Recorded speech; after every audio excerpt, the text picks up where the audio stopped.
Crowdsourcing Love is brought to you by First Rounds on Me.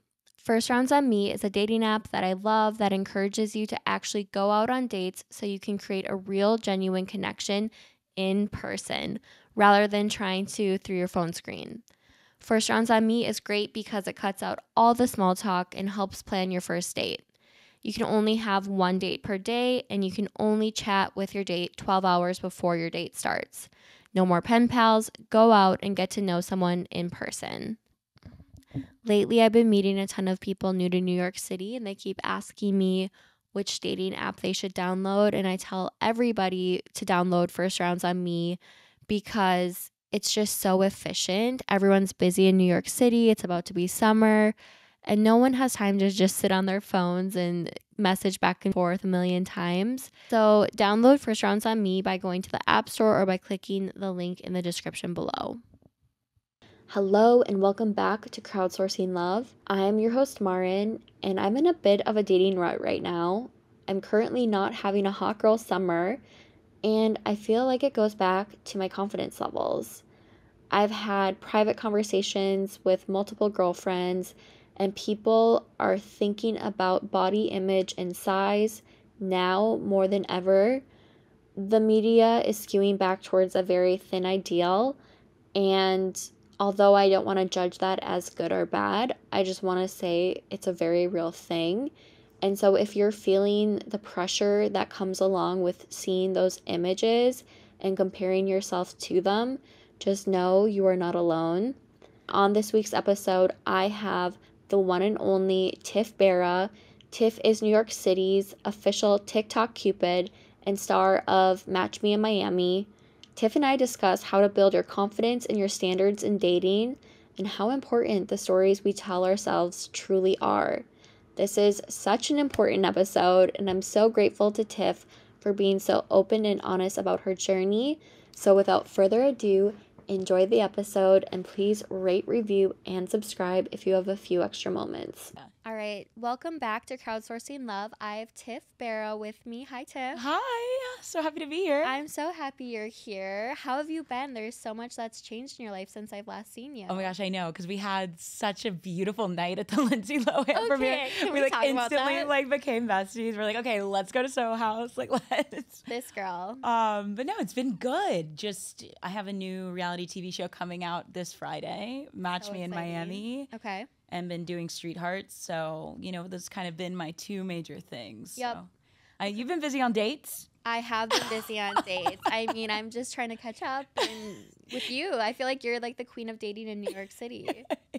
Thank you. I mean, I've definitely seen enough dates to know what to do, but applying that to my own life is always a different story. I mean, that's what my sister always says to me too. She's like, you give such good advice on your Instagram, and then when it comes to your own dating life, she's like, follow your own advice. And I'm like, I know, it's just so hard to actually do it. It's so hard. I mean, it's like you want to, it's so easy to be positive for other people. Yes. And then sometimes in your own life, it's like, I know what I'm doing. I know what I need to do, but sometimes it's a little fun to be toxic. I know. That's so true. So let's back up. So before we go into our origin story and how we met, I want to talk about you. So I know you're a model, you're gorgeous, and you're also a dating coach and a matchmaker. So can you tell me how you became a dating expert and kind of give me that origin story? Yeah. Some people are chemists and in the lab. I was getting all of my data from the streets. So I came to New York 8 years ago for college. I really just wanted to fall in love with a professor. With a professor? It was always my dream to fall in love with a professor. Did your dreams come true? No. So, to me, what was the point of going to college? So it was like I had the hottest philosophy teacher, and I did text him recently. No response. But anyway, that's an aside. But after college, I was just kind of figuring things out, working in hospitality, and I got signed to a modeling agency. I was at the club one night being messy, dancing on the DJ booth, and a modeling agent came up to me and was like, hey, are you Barbie? So he thought I was Barbie, and I was like, no, I'm not. Who's Barbie? Barbie from Euphoria. Oh, okay, okay, Yeah, got it. I don't know her last name. Yeah, I know who you're talking about. Yeah. Yeah. She was like one of the first very popular curve models at the time, like doing American Apparel and all of that stuff. Yeah, I can see like maybe you kind of look like her a little bit. I don't know. I feel like when you're like a curve model, everyone just says Ashley Graham, like Barbie. Oh, really? Like, yeah. I was thinking like you're like dark hair and dark eyes. Oh my gosh. Yeah. Everybody always has someone that I look like. Specifically Ugly Betty, the trolls will always say. Oh, really? I'm like, fuck off. America Ugly Ferrera Betty's is beautiful. she's but so gorgeous. I know. It's like, just say America Ferrera, not Ugly Betty. Yeah, why are you referencing that show from like 10 years ago? I know. I get that and Trish Paytas a lot, which are silly. Oh, but really? Okay. Yeah. I guess I don't see that one. You know what? We'll let everybody shoot their shot. But totally. So I got scouted to a modeling agency and I modeled, for a very long time. And then during the pandemic, I started making TikToks and sharing my dating advice, which I just, when you're young in New York, you're dating a lot of the worst men, like mostly bad. Yeah. But when you're young and dating anywhere, I feel like you don't have standards. No, because I think building standards takes time. And you truly have to put yourself out there to then understand what you deserve. Like, it's almost like the process of seeing what hurts and then building your standards from there. Because standards don't just come from nowhere, Yeah.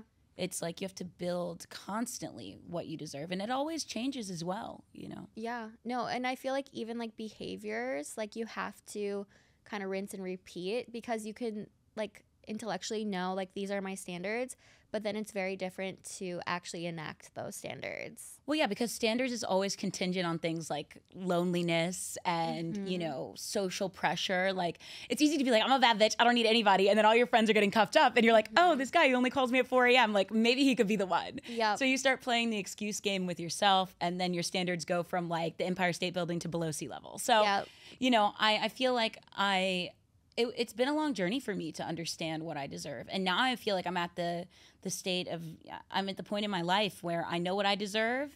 And I've gotten so comfortable with being on my own that like maybe my job is just to help other people find love. Like right now I'm kind of living my own life and focusing on other people's love lives to where like I've been putting myself out there here and there, but I'm not forcing a yes out of a no. Like, I don't need anybody anymore. Yeah. So I have my dream apartment. I have the best friends. I've worked really hard to build the life that I have. And I'm not going to let some motherfucker destroy it just because he has good dick game.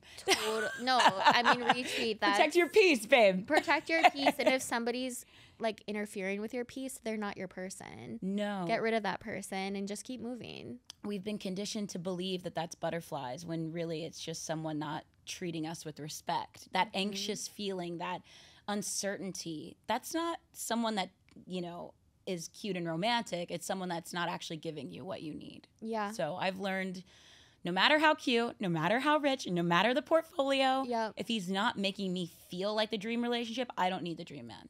I agree. No, that's really powerful. So your dating journey, it sounds like, has been an evolution. Obviously, I've been stalking your TikToks. Like, you have a really fun, like, flirty vibe to you with a deeper message underneath it, which I love because you're kind of poking fun at people in one regard, like some of those finance bros. But then you also have this underlying, like, deeper message. So can you talk about how you built your own personal confidence in dating and kind of that journey? Yeah, well, I appreciate you, saying that because I think that's something that some people just haven't gotten during the journey. At the end of the day, all of my dating advice and everything that I make on TikTok is to help people feel better about who they are. And, how we date is how we live our lives. How we date is how we view ourselves. So if you are feeling like I'm going on all these dates and I don't think that I'm pretty enough, I don't deserve anything, that's how you're also acting in the boardroom. So, the bigger mission of all of this is to know that no dream, no man, nothing is out of your league. Put yourself out there and that you actually are truly deserving of the things you want. I spent a lot of my early 20s thinking that things were out of my limits, whether it was a person or a dream, and I was rejecting myself constantly. So how I've learned to fight against that is by being scared and doing it anyway. I love that. Not knowing if it's going to happen and still pushing with everything in my body. I mean, I was literally, before TikTok took off, I was just a hostess with a dream. And I had so many people rejecting me, so many people telling me no, both in my romantic life and in my career life. And it took me not listening for so long where it fucking sucks. Anyone that tells you like, oh, you know, like the struggle is cute. It's not fucking cute. No, like, it sucks.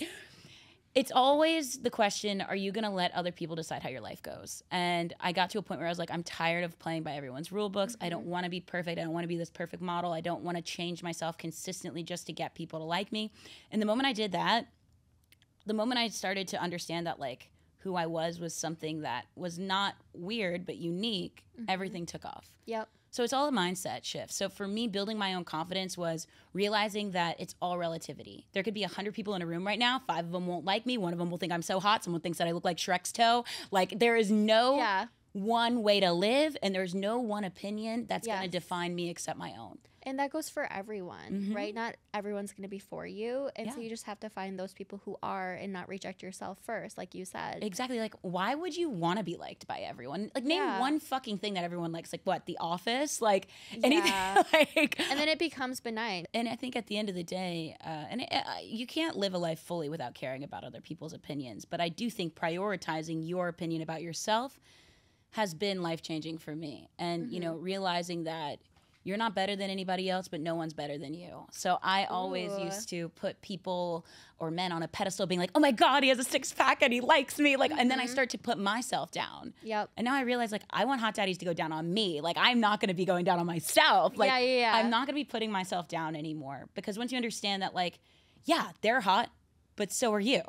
And yeah, they're funny, but like I'm funny too. Yeah. So you approach dating and you approach everything in your life from a point of, I have inherent value. I have something to offer. And they may be great, but just because they're great doesn't make me any less great.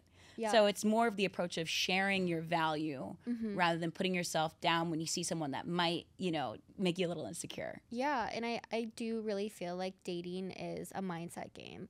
Like, I feel like so many people want to change things externally, but truly I feel like when you start to do the internal work, that's when your life will change, and your dating and relationship life will change as well. Oh, absolutely. I mean, I've been a bullied baddie since I can remember. Like, ever since I was on the playground, I was never Tiff. I was just the fat girl. So that really definitely has translated into my dating life, because the reason why I'm always saying hit the confidence gym, like do things even if you feel insecure. Like shoot your shot with someone that you think is out of your league, because that's how you build the confidence muscle. Becoming confident is not just a mindset, but it's also actions that change the mindset. So it's like, once you start to believe the stories you tell yourself, that's when it's over.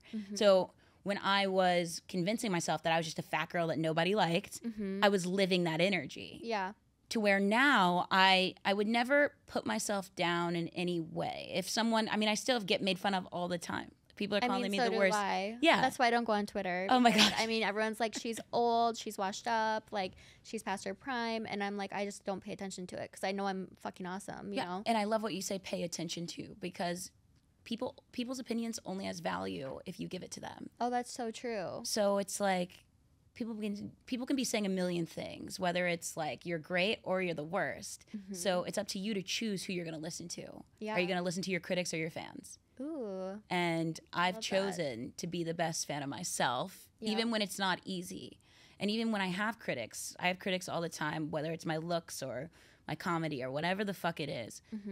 They're entitled to their opinion, but everyone has an opinion, but not everyone has taste. And you might not be for them, and that's fucking okay, because you're gonna find your people. So I think that's really just helped me become confident, because it, like, I know when they say like it takes a village to like, you know, help someone grow.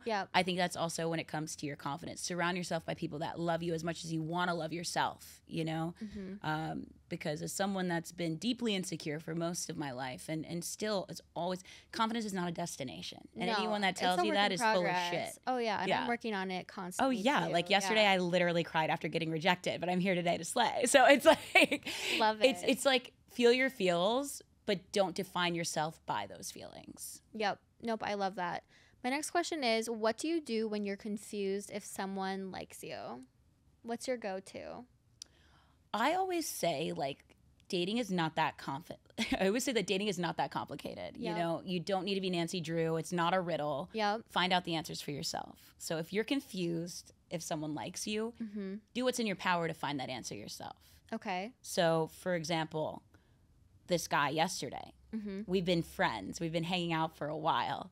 and we'll just like, you know, go get dinner, do all that stuff. And it's flirty, but, you know, I've been confused. So what did I do? Yes. Had a little rosé.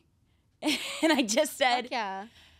Always start from the frame of, hey, I think you're really great. And I love spending time with you. But I'm curious, like, how are you perceiving this situation? So rather than asking for answers and having more of like an inquisitive nature to it, I think that's always the best way to go. Yep. So don't make an ultimatum, but say, hey, like, I've been enjoying hanging out, but I'm confused. Do you see us as potential romantic partners, or is this more friends? Yeah. And no stress either way. Just let me know. LMK. Like, did you text him this, or did you tell him in person? Like, how did you go about this situation? It just ended up happening in person, but I do think a text is okay to do too. You think? I just like, you deserve answers. And if people are not going to give you answers, that's not the right person for you. I think we always date out of fear, the what ifs. Like, what if I send this and he like never talks to me again? Okay, fuck it. Move on to the next. Yeah. You're going to be in this like dating purgatory where you're torturing yourself, like trying to figure out why, when really you could get the answer and move on. Because clarity is how you keep moving, keep dating, and not wasting your time on people that don't deserve you. Yeah. So after you kind of said like, what is this? Or wait, how did you phrase it again? I was literally like, I've been enjoying hanging out. I just want to understand, like, do you think we're more friends, or like, could this be romantic? Yeah, like, babe, let me know. Yeah. So think about it more of like a temp check. Like, yeah. So he did say, like, I did originally really like you, but as we've become more, you know, like basically said, I have liked you for a long time, but as we become closer, I don't know if you can give me the relationship I need. And then so he's like, so I think we should be friends. Did you want to, in that moment, did you want to like continue to clarify, or do you just kind of walk away slowly and be like, okay, noted? And then do you stay friends with those guys? Because I've had guys say that to me before too, where it's like, I don't want to lose the relationship, but I also know I can't give you what you want or need. And so I usually just cut those people out because I'm a Scorpio, and I'm kind of like, I'm not going to confuse myself. I'm not going to live in purgatory with somebody I have feelings for. But I would love your take on it. Well, I think it's totally subjective, right? And I love what you're saying. You're using your autonomy to decide for yourself. So dating is not one size fits all. And that's why any dating coach or matchmaker that says, guys do this and girls do this, if you want high value, it's all full of shit. Yeah. Because dating is so personal. It's so unique. And we all have different things we need. So my answer to you would be, well, if you don't think the friendship is worth keeping, or you only wanted to date them romantically, don't wait around on the sidelines trying to be their friends and hope things will change. Because you cannot change a man. You can only change the situation. So, you know, I think ask yourself, did I ever really want to be this person's friend? Or was this really hopes of romantic, you know, relationships? So I typically with him, he's just so sweet. And like, I have like a roster right now. Like, I'm not crying over anything. Yeah. So I did ask myself that, am I okay being this person's friend? And for now, the answer is yes. Because I actually like need more guy friends in my life. Because I feel like I've slept with all my guy friends. So this is actually good because you haven't slept with him. I haven't slept with him yet. So then you can put him in the friend category. So friend category, I agree because guy friends are nice because then they can introduce you to other men potentially, or just having a guy's point of view, it can be helpful. Yeah, you know, and I think like we've just been friends or whatever this was for so long that like things evolve, and like, but I think it's always a question of what do you want out of a relationship, because I don't want a pen pal. I know I hate texting people. Like, I've been in these like Tinderina like relationships where I'm saying good morning for 2 months. Why are you saying good morning to someone you've never met in person? Yeah. You don't know what their laugh sounds like. That sounds like me in my early 20s. Oh, yeah. Now I won't even message a guy back unless he like schedules a date. Like, I have all these guys double texting me and being like, oh, I should ask her out. And then I'm like, yeah. Well, I always say when it comes to dating, view your energy as an ATM. Like, okay, say more. If you're constantly feeling like you're giving, like they're taking out, that's not the person for you. Oh, you need people making deposits. You don't want people that you're just giving your energy out to unless they deserve it. Because I think a lot of times when we're dating, we feel like we have to do like a PowerPoint presentation to get someone to like us. We feel like we have to prove that we're so worthy to date. But if you date from confidence, you're saying, hey, I need a reservation to go on a date. And I don't care if you like it or not, because if you don't like it, you're not the one for me. And that's, I think, going back to our original point, is how standards are built. Yeah. Because you have to know what you're comfortable with, what you want. If you don't know what you want, no one's going to be able to give you what you want, because you don't know. So what do you want? Like, what are some of your standards that you're looking for in somebody? Yeah, absolutely. I mean, I think right now, I'm definitely looking for a more serious relationship. Okay. I definitely want someone ambitious, someone creative. And I've gotten over all of that, like, guy on paper bullshit. I don't want to date someone that's perfect on paper. I don't give a fuck what someone does for, like, a job. If I would rather be with someone that really loves what they're doing, because dating someone that hates their life will end up making you hate them. Yeah. So I want someone that has this, like, joy of living. I want someone that's, like, inspired. I mean, but at the same time, I'm probably not going to date someone that isn't having the same lifestyle that I have. Like, I never want to stress about going to dinner. I don't want to stress about those things, because those, let's be real, money in relationships is probably one of the main reasons why people break up. Yeah. You know, like a tension between how you spend your money and the amount of money within the relationship. Is that what you're saying, or what are you saying? Yeah, I think the things, like, people spend their money differently, but also I don't want to sacrifice my life because I like someone that doesn't want to do the same things that I want. So yeah, you need how you prioritize your money. It's not necessarily how much money you have; it's how you prioritize it. Yeah, there's some people, like, I love spending $8 on an overpriced latte, and I want the person I'm dating to come with me to go get it. You know, right? I want to travel the world. I don't want someone that's going to be like, oh, I don't want to travel, because then you're going to end up making sacrifices, which lead to resentment. Yes. And then the relationship is done.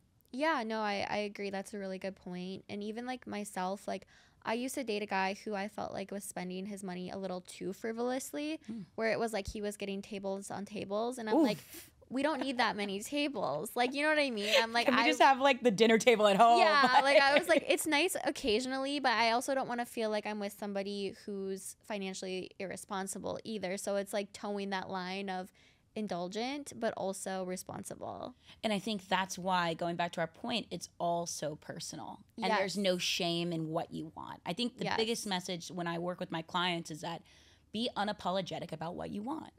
Don't have shame about what you should be or who you should be dating. If you want to date the musician that doesn't have a penny to his name and a mattress on the floor, but you love him, go for it. 1000%. And if you want to date the billionaire Bezos daddy that, like, you know, makes you feel happy, go for it. Don't let other people define your love journey. But I always say, never sacrifice treatment for what you think you should be doing. So even if the richest person in the world is in love with you, if they treat you like shit, that's the lowest value person in the world. Yes. So they could be Brad Pitt, but if he's treating you like horribly, I was going to say like Jennifer Aniston. Oh God, no. Then, like, get out. Like, that's not, he's Brad Pitt, but, like, who cares? Like, never be impressed by the paperwork, you know? Never be impressed about who they are on paper, because ultimately you could be in Bora Bora with the richest man, and if he's Bora Boring, bitch, you're going to want to be out of there. So you're super beautiful. You're obviously a model, and I was just scouring your TikTok and other interviews you've done, and you talk about being a curvy woman and men talking about your weight to you. Is that something that happens a lot? Yeah, I've never been in a relationship where my weight wasn't the center of conversation. Really? Mm-hmm. Yeah. From hookups where it's like, oh, wow, I've never been with a curvy girl like you. Like, I can't believe I'm attracted to someone like you, but you're so beautiful. It's always the but you are. Or even in relationships, I've had people that love me, love my body, but have, like, shame around it. So, like, they would either... You know, this was when I was younger. I would never accept this now. Okay. But, like, they would only see me in private, or, like, never introduce me to their friends. I would never fucking... And if anyone is watching this, if someone's doing that to you, cut, cancel, delete. But in my later life, with my most recent relationships, it was always, you have such a beautiful face. Let's work out together to get your body to match. So it's like, I want you to be the best version of yourself. Or, like... wow, like, you are in shape for someone your size. I mean, yeah, it's all these fucking... Everyone has something to say, even the people that are trying to love you. And I think sometimes people don't understand what they're saying. So how do you grapple with that and respond to that? Because I just feel like, from my perspective, that's so fucking annoying. Society may have its ideals of what beauty is, but it's up to you to decide if you're going to accept or reject it. Okay. And I think the way that I continuously reject what other people tell me I should look like or be like is by never accepting treatment or being with someone that makes me feel less than. Yep. So now I have a zero tolerance. Anyone even comments on my body, I'm fucking out of there. Oh, really? Yeah, I'm not a fucking billboard. Yeah, I mean, you know what I mean? No, like, I love this, by the way. It's really helpful for me, too. Yeah, I don't care what size you are. You could, the biggest problem, and this is something that I've always said, body positivity for me is about speaking on insecurities that we all face. Because I know some of my skinniest friends, some of my, all different sizes, all different stories, we all struggle with insecurity. Everyone does. And especially when it comes to dating. Yes. So it's really not so much how other people view you. Mostly the biggest problem is how we view ourselves. That's so well said. I was even dating a guy recently where he like made a weird comment to me where he was like, yeah, if I had a nicer apartment, I'd probably be out of your league. Or just like something like really fucked up that was like like he was joking. Oh God, they're never fucking joking. Yeah. Why does everyone turn into like Seinfeld when it comes to like hitting your insecurities? You're not funny. Like shut the fuck up. But like even if you are joking, like that's not a funny joke. Like who's laughing? It's not funny. No. Like get a sense of humor. I just feel like everyone has insecurities. It's a universal experience.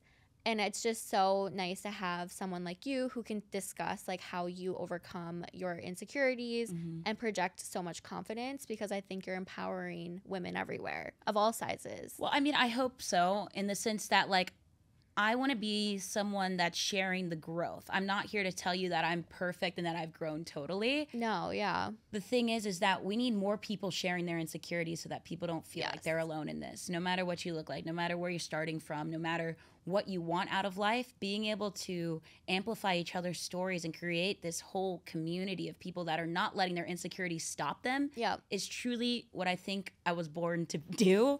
Yeah. I was thinking about this. I was like, wow. I was actually walking the other day and I was thinking about this. I was like, would I have preferred to be born skinny? Oh, that's good. Or would I have preferred to be, passing as the beauty standards? And part of me was like, fuck yeah, I would have loved to be that mysterious girl that was so hot she never had to have a personality. And then I said, maybe me being born in a different light, a different size, has allowed me to understand who I am and also share this story with people to understand that no matter what people think about you, say about you, view your body or anything, it's yours. Yeah. The reclaiming of your story, I think, is the most powerful thing that anyone can ever do.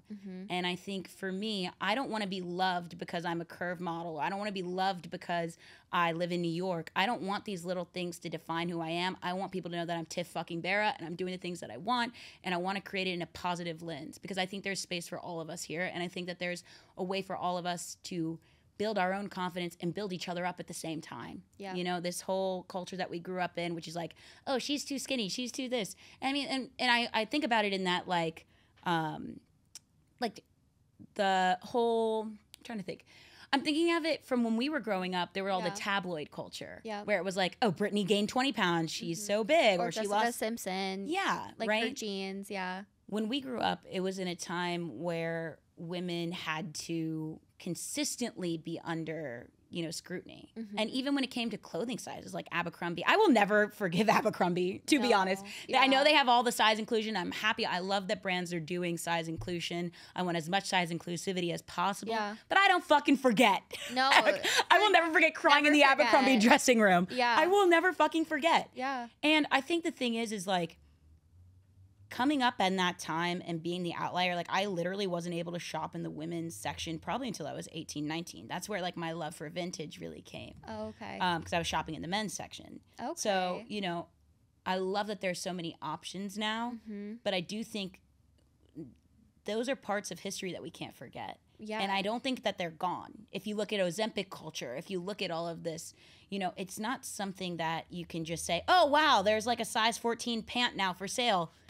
My job is done. No. We're inclusive. No. I think truly, for me, we're not done until everyone feels like they're represented, not just in the media, but also in the different experiences that we all go through, which is why when it comes to my dating shows, I want to show every different type of love story. I want to show every different type of person, because the way that we start to love ourselves is by seeing that other people are being appreciated on a macro scale, whether it's on TV or in the clothing stores or models. Yep. So it's much more than dating. It's much more than clothes. It's much more than fashion. Yep. It's the ability to start to love yourself, share it, and help other people understand that they can start loving themselves too. Yeah, no, you're so powerful. You're such a queen, and I know that your journey is just beginning because you are already changing so many people's lives. You're 26, right? Yeah. Oh my God, girl. You're You're a baby and you're like already doing it. You're out here and like you're so powerful. I know you're like a member at Soho House, and you're like, when I was at Soho House that magical night when we saw the Lindsay Lohan premiere, you knew everyone. Like, you are a force. Oh my gosh. Well, thank you. I mean, I think I just spent a lot of my life being put down. And recently, just in the last 2-3 years, I decided I'm not going to accept that life has to be painful.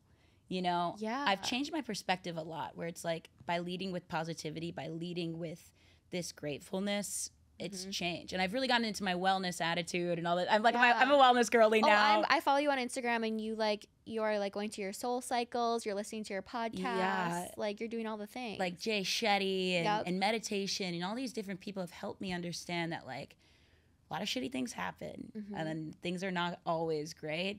But being able to be excited by sharing your story and hearing other people's stories, those are the ways that we can make the mess a little better, you know? Yeah. So I also saw that you aren't drinking. Is that something that's intentional for you? Yeah. I've kind of actually become in my like chastity granny era. But by the way, I've been trying to follow Steve Harvey's 90-day rule. Oh, yeah? Which is like 90 days of not sleeping with the guy you're dating. Oh, wow. How's it going? Well, I feel like I forgot how to have sex at this point. So I may be trying a different methodology moving forward. You can make your own number. Yeah, I know. I mean, like, Matchmaker Maria was just on, and she said 12 dates, which I'm like, that's a little bit more reasonable. Okay, can I be another person? Yeah, I would like your expert opinion. I don't fucking believe in dating rules. Ooh, I think you make your own rules. Yep. So, you know, someone should respect you, whether you sleep with them on the first date or if you wait 100 years, because that's a sign of their character. Why would you want to marry someone that is going to like put you in the slut category right after you sleep with them? Like, I know the strategy of dating, and I'm not naive to it, but I do think, rather than viewing it as I have to jump through all these hoops to get someone to like me, you should also be asking, are they doing things that I find to be respectable as well? Takes two to tango, baby. So that's a shift in your thinking. I like that a lot. Yeah, you know, so it's like, yes, respect, and that's why I say the only strategy that you really need when it comes to dating is knowing what you want. Because you can sit, I tell everyone to do this. I actually have a whole dating book that I give people to write when they're my clients. Like your zero tolerance list, what you truly want, what makes you feel comfortable, your confidence calculator. Sitting down and getting real with yourself allows you to make real connections and also have real relationships. Because if you're telling me like, hey, Tiff, I want a super long relationship. Yeah. Okay. I want marriage. You want marriage. Yes. Okay. So that's what you want. Yep. I am not naive to the fact that if you sleep around, like if you go on a date with someone and you sleep with them on the first night, yes, there is a risk that they won't text you, but I've also known people that have married the person they had a one-night stand with. Yeah, I've heard that too. So there is relativity there. Yeah. So my question then becomes, when do you feel the most powerful? Is there regret after you sleep with someone? Do you enjoy it after you sleep with someone? And then you can make your own rule. So stop letting the potential consequences of the action impact what you're doing when it comes to your dating life, and ask yourself, when do I feel the most confident? Yeah. If you want to have a one-night stand with everyone in New York and you're doing it from, number one, wrap it up, be safe. Yeah. And number two, you're doing it because it's something that you enjoy doing and you're not doing it for the wrong reasons, there's no shame in it. And if you want to wait, I've worked with so many adult virgins, and it's a big insecurity for them. And I'm like, you know what? It's really beautiful that you are protecting your peace and your whole sex life, because that's what you want to do. So own what you want. No, that's a good point. Like, I feel like I need to identify exactly why I'm waiting a certain amount of time, because I think for me, I don't like to hop in bed too early just because I don't feel comfortable doing that. I think I want to get to know somebody, especially with online dating. It's a lot of like, you were strangers 5 minutes ago, right? Yeah. I've met you 3 times in my life because we've gone on 3 dates. It's not like we've been friends for a while or we're from the same community and I've always thought you were kind of cute and now we're finally coming together. It's like, no, like before I met you on this dating app, we were fully strangers. Oh, yeah. And so in my mind, I need to build up that comfortability and feel safe. I think that's beautiful. And I think you do know why you're doing it. So I guess I do. So you're making your own rule. So my point is, whether it's 90, 12, 5, 7 years, as long as you're ready, babe. That man is a good man. Like if I come check back in on the podcast 10 years later, as long as it's what you want to do, there's no shame in it. Yeah. You know, you need to respect your desire. You need to respect yourself, because I think dating culture has taught us an actual lie about what it means to respect yourself. Because a lot of the things that we've been conditioned to believe are respecting ourselves are things that are actually hurting us. Okay. Which is, for example, waiting by the phone for someone to prove if they like us, you know, or something like that. Yep. It's like you don't want to show that you're too emotional because that's going to make you look desperate. Yeah. But if a guy's doing that, oh, he's just like, you know, he's excited about you. Yeah. And if he likes you enough, it shouldn't matter. Yeah, right? So, you know, no matter your gender, no matter who you're dating, I think always know that it's okay to take your dating life in your own hands. Yeah. And that there's no right or wrong way to date if you're doing it from a place that makes you feel powerful. Yeah, I would agree. So when it comes to your clients, do you like work mostly with men, women? What's the demographic? Like how old are they? Because I know like you're 26, and as somebody who used to be a counselor, like I used to have clients who are way older than me. So I know that you can be an expert in an area and still be young and be effective. But are you working with mostly younger individuals, older individuals? What is your demographic that you're serving? So I'm so excited for you to see on Match Me in Miami, but I have worked with everyone. I've worked with all genders, all sexualities, every age bracket, sometimes a lot older than me. Like I've worked with 40-year-old women before. Yep. Because I do think one thing that's universal, no matter who you're dating or how you love, is self-respect and insecurities and confidence. Yep. If you can address those 3 things, I can help you date effectively and also in a positive way. Yep. But I do think when I am someone working with people of all different desires and of all, let me rephrase that. When I am working with people from every walk of life, it's very important for me to also learn as I teach. Yep. You know, I think a lot of dating coaches and matchmakers are like, I know what's best. Yeah. And listen to me. Yep. And this is going to get you results in 10 days or less. Yeah. I'm not it's not an infomercial. Yeah. Like, I'm not here to sell a fucking lie. Yeah. It's not an MLM. Yeah. You know, yeah. I want everyone that I work with, even if they don't find love, they can learn to love themselves, which will then eventually help them find love. Okay. You know, there's no deadline when it comes to finding the person. And I think that pressure is actually what makes people feel like dating sucks. Yeah. So if you can learn that, okay, I'm putting myself out because I want to eventually find someone, but I'm not in a rush, it then allows you to date properly because you can be selective rather than desperate. You can date, again, from desire and not desperation. Because me going on a date right now, I'm like, okay, let me see if he's qualified to work at my company, because you have to go from the position of a CEO and not an intern. But what society's pressure does, it makes you feel, specifically as you get older in life, that you're begging almost. Like, my biological clock is ticking, da-da-da-da-da. Yeah, but why would you rush to get in a relationship with the wrong person who's, number one, going to waste your time, make you miserable, and you're going to divorce anyway? That's why 50% of marriages end up in divorce, because we're rushing to get to a place that's actually a dead end. Marriage should be with someone that you genuinely want to be with, and that single life should be so good that it's almost an honor for them that you're leaving single life for marriage. So it's truly creating a life that you already want and sharing it rather than waiting for someone to complete you. Because once someone's there to complete you, they're going to, number one, feed off of the insecurities that you're not healing yourself. You're looking for someone else to heal you, which is then going to make the relationship something that it's not. Yeah. That's too codependent. Like, no one's going to come in and save you. Yeah. And that's not a healthy dynamic. Like, I need to save myself, be whole, and then whoever comes in has to be additive to my life.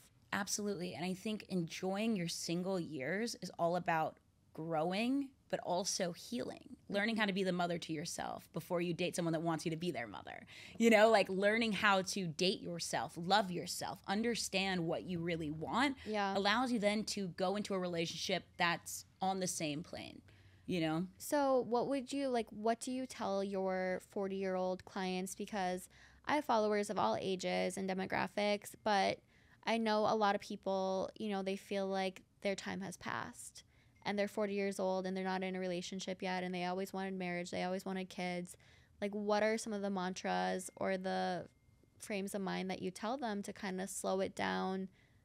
Because, like, there is a biological clock, and so it gets kind of scary. And even at 31, sometimes I'm like, oh shit, I'm already 31 and a half. My birthday's November 1st. Like, you know what I mean? Like, and I compare to my friends who have 3 kids and like, so what do you tell those people? Well, what I would say first is to compare is to despair. So when you're looking around at everyone else's life, it's very easy to put your life down. Mm-hmm. So I think a lot of times when we're feeling insecure about our stages in life or how things are going for us, we look outward rather than looking inward. We're looking at Instagram, seeing who's having kids, who has that new position. And it's a way of us almost putting ourselves down or even reaffirming the narrative we're telling ourselves that we're not where we need to be. Because with anxieties like this, you look for outside things to revalidate the negative. So I would say, yes, I'm very aware of all of our, you know, our uterus has her little clock, all that bullshit. You know, I get it. But as long as there is life, there is hope.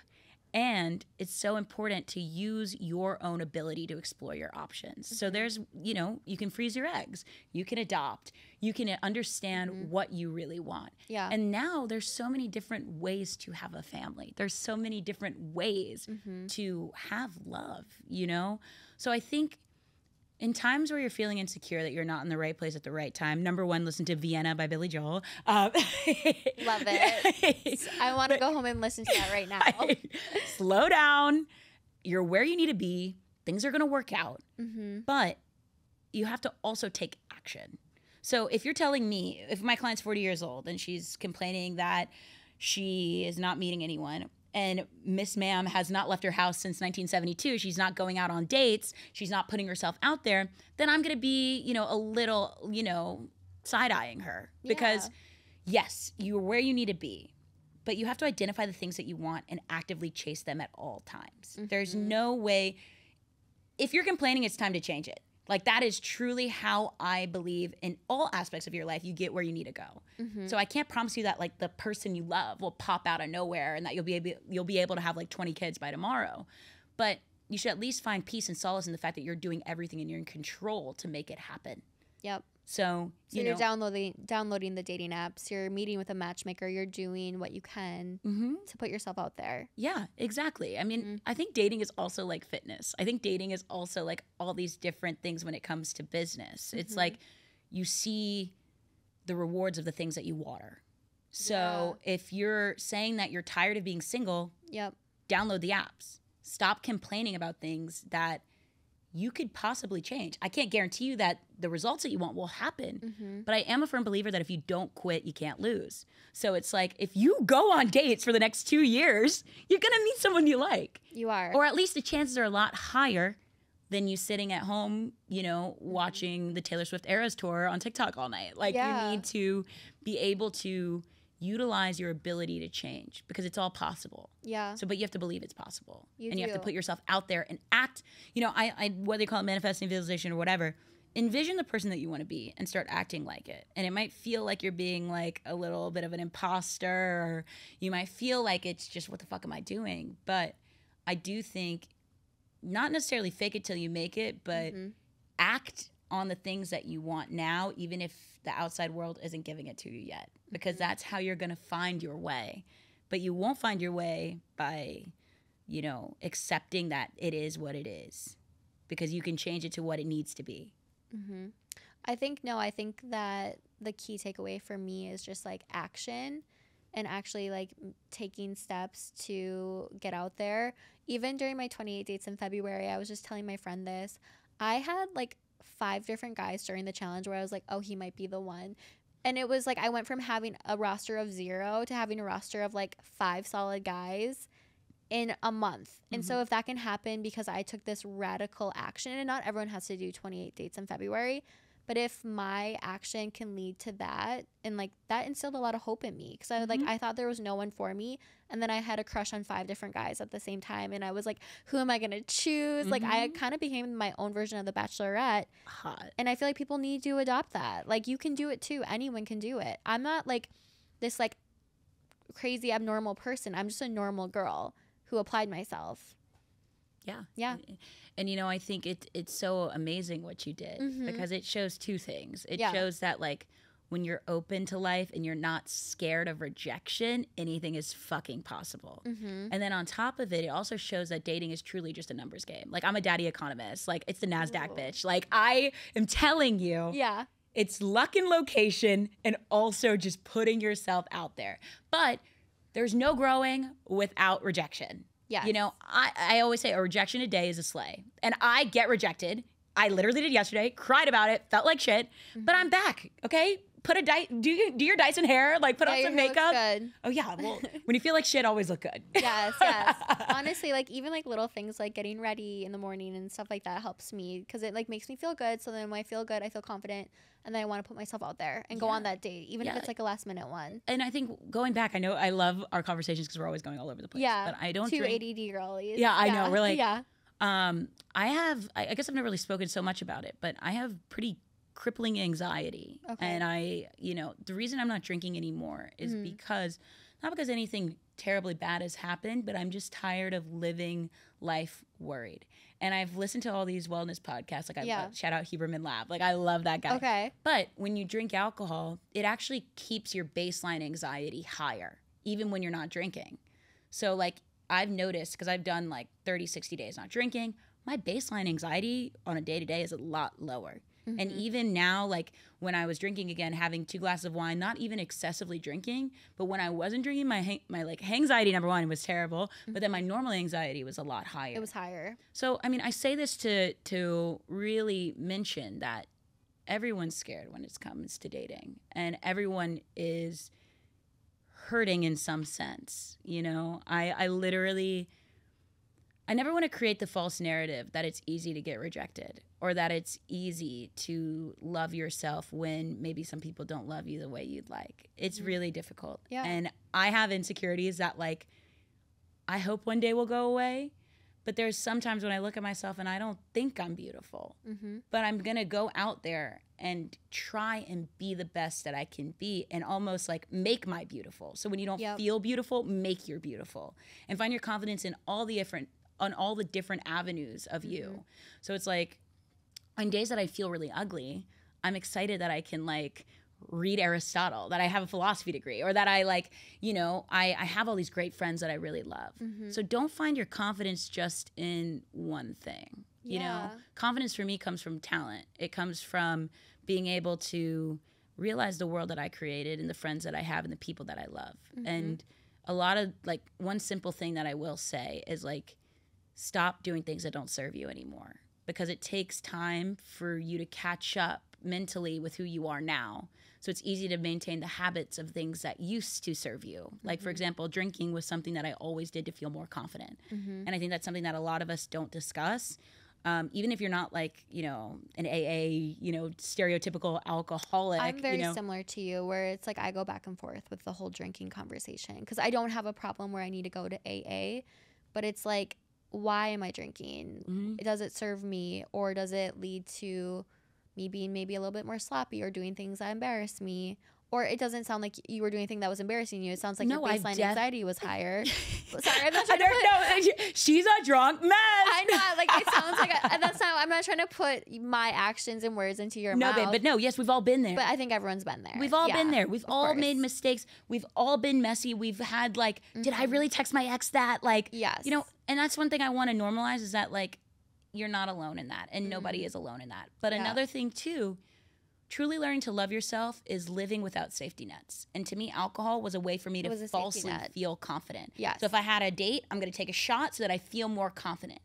So I don't question if I'm sexy, because it's helping me be that version of myself. So from taking these dry months, I've realized that I've learned to build that confidence, which is really fucking uncomfortable though.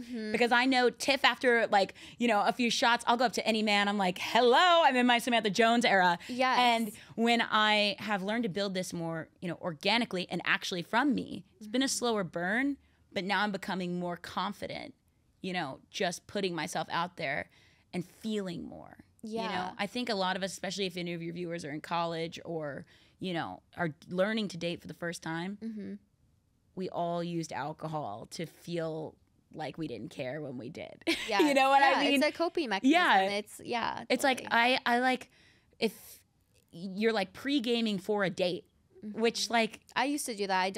I'm like a light drunk, by the way. So I used to pregame and then I would like basically show up drunk to dates, which is crazy. Like looking back, I'm like, what was I doing? Like that's insanity. No, I literally be babe. I'm like, it's cute. We're having martinis. I'm like, wait, who are you? Like, this is the wrong date. I swiped on the wrong person. Yeah. And I had the worst beer goggles. And I think that it's so much easier for me sometimes when I'm not feeling so confident to regress to wanting to just grab a few martinis and be the fun Marin. But then what happens is like that version of me isn't who the guy, if we end up in a relationship together, that's not going to be the version he gets of me all day, every day. Yeah. So then it also feels like false advertising because drunk Marin is fun, flirty, carefree. And so is a sober. Sober Marin is fun too. But like, you know what? She's like a little, sometimes I can be a little like quieter or, you know, whatever. Because whenever we're drunk, we don't have inhibition. So we're loud and proud and whatever. And so I need somebody who can value that other side of me too. It's crazy how all of us are just getting drunk on dates to try and find real connection when we're not even being our real selves. So it's like, what the fuck am I doing? How are you trying to find real love when we're like both blacked out right now?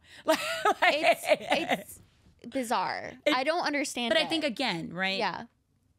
Dating is always challenging yourself and also challenging what we're told.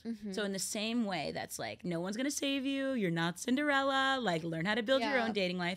Same thing when it comes to how to date. So it's like, some people really do love having dinner dates or going to the bar. But like, if you don't drink and you want to feel more like comfortable, there's nothing wrong with having a day date, going to coffee, going canoeing, like doing activities. Like now being sober and being you, like, it's not a trend. It's just cool. You know what I mean? Cool. And it's confident. It's let me learn what I'm struggling with to then build who I actually want to be and build that authentic confidence rather than confidence sponsored by, you know, Taka. Or like Grey Goose. Like I want it to be real. Casamigos. Wait, I do have a few more questions. Okay, cool. But we'll wrap up really quickly. So, I was going to ask, so are you fully just like not drinking for like an extended period of time, or is it just you're not drinking on dates, or is it like just like I'm nosy and I'm curious? Sure. Yeah. You know, today I'm like getting emotional because it's just I woke up so anxious and felt like my joy was stripped from me from having that anxiety. Yeah. Because I have so many things in my life that are going so well for me. You have a show, girl. Like, you have so much. Yeah. And there's still points and times where I feel like I don't deserve it or that, like, you know, I could be doing more. And for me, I worry all the fucking time. So drinking has been a way for me to just be old, careless Tiff, like frolicking around the city, which I need to figure out how to handle my stress levels correctly. You know, I'm so fortunate that it's not one of those things where like I was drinking every day or had a craving, but I just am in this new era where I want to be the best authentic version of me. And alcohol is no longer part of that. Okay. So it's truly the next evolution for me. Yeah. I've been... It's Tiff 2.0. Tiff 2.0. Yeah, or 3.0 or whatever. Yeah, whatever. I feel like it's like 85.0. I've lived like 100 lives at this fucking point. But I'm just saying, you know, for me, I can't say that I'll never drink again because I don't know. Right. But I've identified that alcohol no longer is serving me and my confidence in the way that I want. Because when you have anxiety, when you have other different, you know, mental health issues, drinking is not good for you, you know? It's not for me. And I'm navigating what it means to still be a party girl and a sober girl at the same time. Yeah. Because I am both. And I love to fucking be at the club. And you're the life of the party. You're so fun. I love that. But, you know, there was a point in time where I was embarrassed about who I was. So drinking made me feel safe. So now I'm ripping off everything. You're taking away your safety net. The safety nets are all gone. It's swim or sink. Yeah. And I'm hoping I'm not going to be jacking the Titanic. But to me, it's like staying the same has become too painful than changing. So I am doing everything that I can to own my insecurities, own the trauma, and evolve no matter how uncomfortable it is. Because to me, the best and most beautiful thing you can do for yourself and the people you love is own where you're struggling, own where you want to feel better, and do it. Because by you putting that water into yourself, it's gonna build something beautiful for everyone around you. Yeah, absolutely. And yeah, so I mean, I don't know. I'm a mocktail girly right now. I love partying, I love drinking, and there's no shame either way. And that's one thing. And that's why I'm saying to anyone that's like younger, that's, you know, taking a shot before a date, girly, live your life. You know what I mean? Yeah, and you also have to learn your own lessons. Yeah, and learn your personal limit when it comes to alcohol and dating. Set your limits. Set your limits. And if you regress, that's okay too. I told everyone I was going to start sober dating, and then on the first date back, I had 2 Aperol Spritz, and I was it was 70 degrees. It's not your fault. I mean, exactly. And it's summer in New York, and I was like, whatever. Just to like double down on that. Yeah. Everyone's life is a fucking mess. Even the people that look like they have it all together. We all have our struggles. So don't beat yourself up for wherever you are. If you had a crazy night last night and you're hungover and you're like, oh my God, everything's falling apart. No, it's not. Yeah. Like, you're okay. No one's mad at you. Everyone is like still loves you. Yeah, shit happens. You just had a night. And life moves on. Okay, so we have to wrap up. The last thing I was going to ask you, where are the top 5 places to go on a date in New York City? Ooh, okay, absolutely. I love, if you like want to like have a really classy night, the Aman for jazz is so sexy. Where is that? What neighborhood? It's in Midtown, and it's like a hidden speakeasy. It's like I can't believe I'm telling you all this. Y'all gonna see me making out with like all these men. Oh, I can't wait. I'm like gonna be there tomorrow. Yes, definitely go. It's super romantic. A little expensive. I think their mocktails are like $20, which is like, what? I know. I love the Chelsea Hotel. I think that's just like so cute if you want to live like your rock and roll fantasy, but super glam. Okay. If you want a more chill, like you don't want to get dressed up. You just want to get to know someone in a cool environment. I love Forget Me Not. They have great tacos, little Marg moment. And then let's see, what else?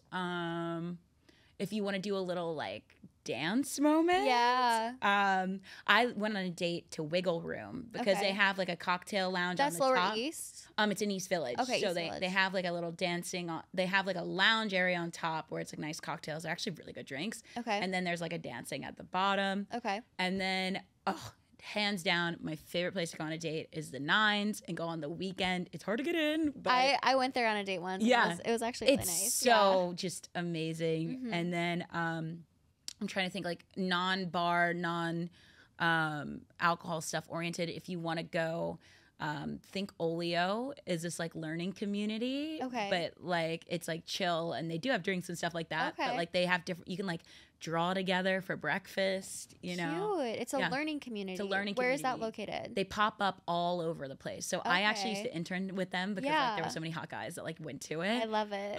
So that's good. And then I do think just like going to shows is still cool. Like what kind of shows? What like do you mean? Going to music shows, I really like. I mean, it does bring that question, do you talk or do you not talk during a performance? I feel like if you make eye contact with a hot guy, you talk. Yeah. 1,000%. 1,000%. Yeah. And then Elsewhere in the Summer is so fun on the rooftop, Williamsburg Hotel on a Sunday. Oh my God, that's way more than 3. No, I love it. I said 5 and you gave me like maybe like 7, but I love it. Like these. Oh, did I even say food? Pastis, great for food. That's the French restaurant in Meatpacking. Love it. Yep. Love American Bar is always good. Oh, I love American Bar. The vibes there are good. Yeah. It's good for people watching. And then La Dive is nice. I've not been there. That's really cute. Okay. You get a table. There's so many great places. I mean, it's New York. It's so magical. Jack's on Bond. Last one. Okay, I'm done. Okay. No, I love it. Like, I'm going to like write all these down. I'll put them in the show notes. But please plug yourself. I'm so excited to watch your show. I've been kind of dabbling in the matchmaking space myself. And like, Can I help you? Yeah, come on the show. I mean, I'm gonna come on your show, but please like plug everything. Oh, I know you have your local show in New York, you have your matchmaking show in Miami, but let us know where we can find you everywhere. Oh my gosh. Well, you can probably find me flirting with a hot daddy, but you can in New York City. Yeah. You can find me on TikTok at Tiff Baira. I do like talk about nightlife, where to go out, confidence, all this stuff. I have a new show coming out this Friday, June 9th on Roku called Match Me in Miami. I have a show called Street Hearts where I put two strangers on a blind date all over New York City, in the subway, in the park. The subway one like stresses me out, not to interrupt you, because like what if they get off? They might. I would die. The risk of love, baby. That's true. Okay, continue. Okay, sorry. And yeah, You said Street Hearts. You said Tiff Baira. Yeah, Instagram Tiff Baira, TikTok Tiff Baira. Everything's Tiff Baira. And yeah, I'm here to help everyone find love. So if anyone needs help, hit me up on IG. And there's so many different ways, and I just hope everybody knows that like can find love being you. And if people don't get it, it's not your fucking problem. Thanks again to our sponsor, First Rounds on Me. If you're tired of endless small talk with an overwhelming number of pen pals, go download First Rounds on Me now and get yourself a real date.